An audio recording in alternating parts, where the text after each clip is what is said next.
All zondas look like they will be more complicated to drive than spaceships, but they're not. They're easy.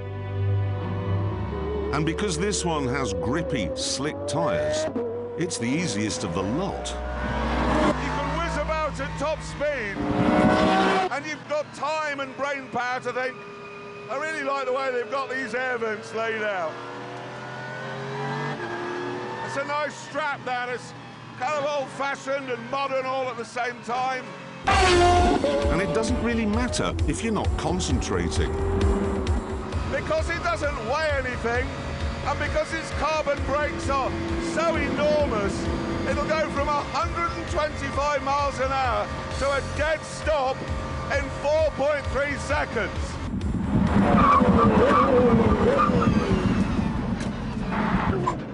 Oh, yeah, like that. The only way to stop faster is to hit a tree. And this is the first zonda to have a flappy paddle gearbox. It isn't the most refined system in the world, if I'm honest, but it is quick. And it does mean that when you floor it, you enjoy the fury. And all you have to do when the fury runs out, pull the lever, and it starts all over again. Go! Oh yeah, go! Go! Yes, go!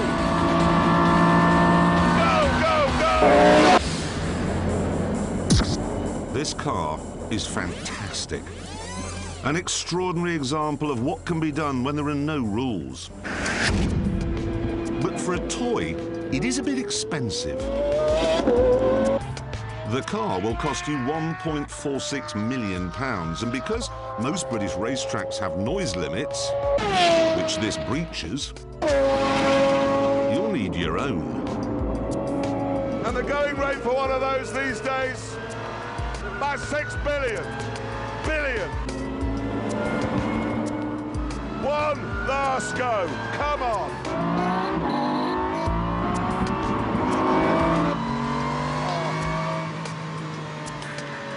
Honestly, what a machine. What a machine. It seems a shame then that we wave goodbye to the Zonda with a car that is absolutely brilliant, but also completely useless. The people at Pagani obviously thought so too, because they recently announced that the R would not be the last Zonda after all. They would actually finish by making 5 road-going versions of it. And then they'd really definitely finish with 5 convertible versions of those.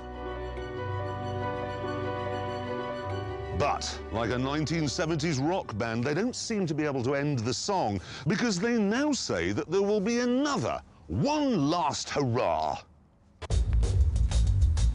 This is it, the Tricolore. Named after the Italian Air Force Aerobatic Squadron, this too is a quietened down, softer version of the R.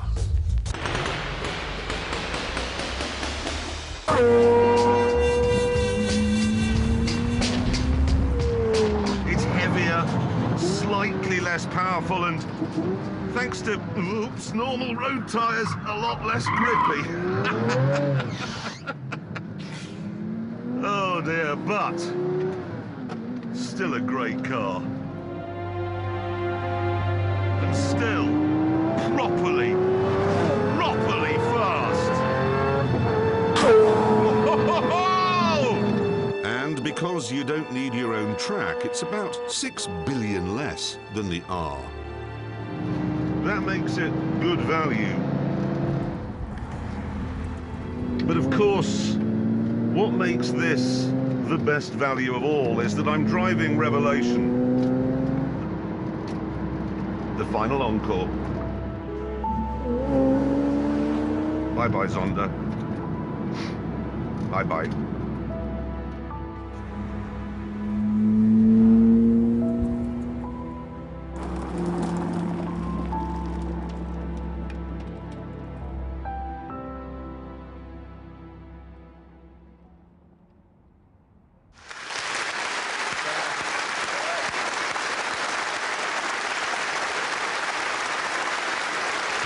What?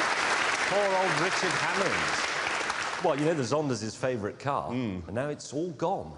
No, actually, because after I made that film, Zonda announced they would make 2 more tricolores. Really? But then it's over. No, because when they finish doing those, they're going to make a new one called the 750. Right, and then that's the last Zonda. No, because after that, no, I'm not joking, they say they're going to do one called the HH. And then they're going to start finally building the new car, the what's it called?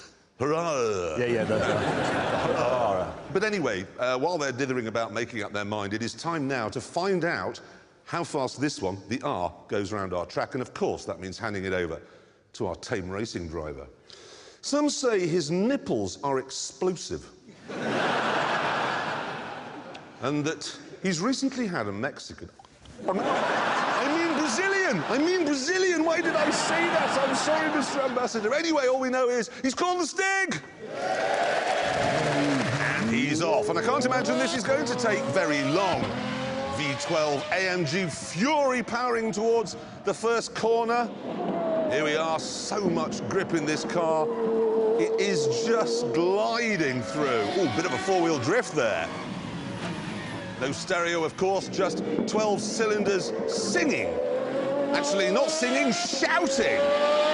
It's actually very wide through Chicago, so how will he attack Hammerhead? Leaning hard on those incredible brakes. Oh, yes, he's nailed it now. Yep, he's through.